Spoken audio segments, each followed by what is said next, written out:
Thank you, Chair. Thank you, Your Excellencies, President Macron and Prince Faisal. I stand before you today beneath the emblem of the United Nations to confirm the historic decision of the British government to recognise the State of Palestine.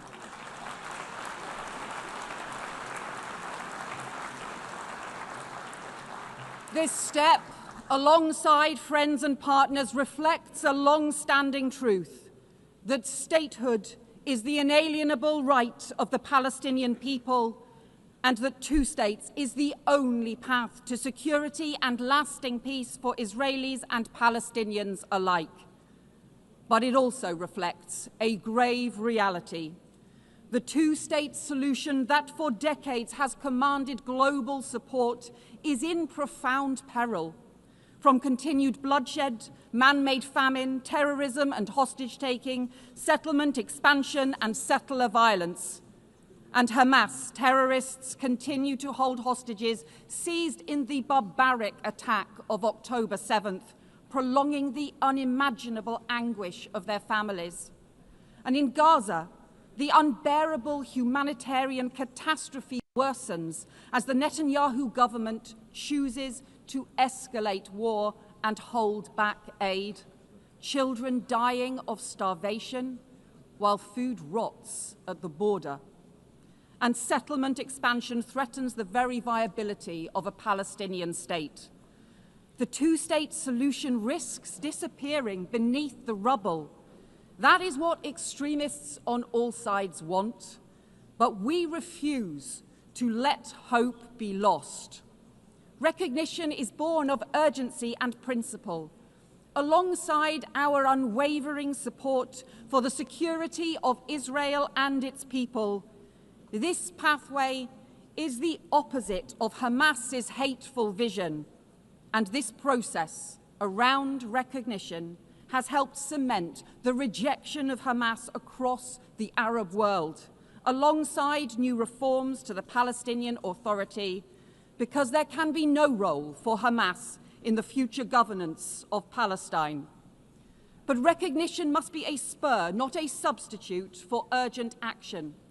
A ceasefire now, the release of all hostages, the restoration of aid, and a lasting framework for peace. Recognition is about the future, but it is rooted in our past. 75 years ago, Britain was rightly proud to recognise the State of Israel. But the promise of upholding Palestinian rights has gone unfulfilled. For decades, my country supported a two-state solution, but only recognised one state. That changes now, as we join more than 150 member states in recognising the State of Palestine and protecting the pathway to peace. Thank you.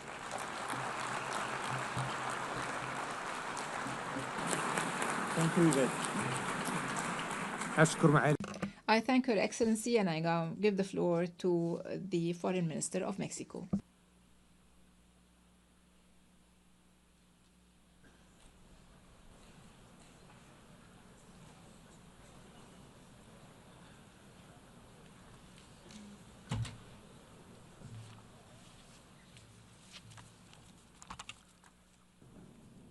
Señor Presidente.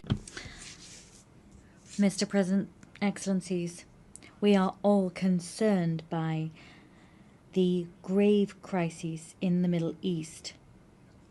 It requires urgent actions, and it's on all of our minds. Since our meeting in last July,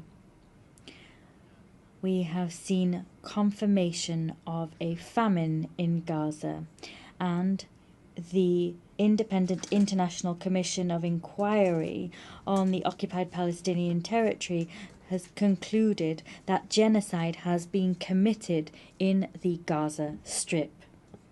There is an urgent need for collective actions which put an end to this heart-rending war.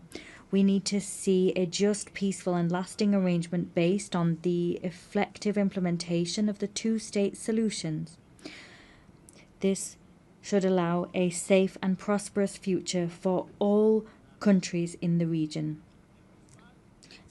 The support for the New York Declaration issued by the General Assembly should lead to the establishment of political and security frameworks able to halt the humanitarian crises. We must begin reconstruction and recovery work and guarantee the long-term security of both states.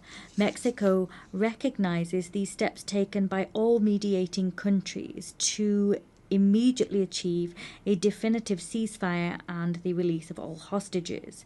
It is our view that a just and lasting and peaceful solution based on international law must be supported by narratives, underpinned by narratives that humanize the problem, counter division, and promote the acceptance of the other. The microphone has been cut off.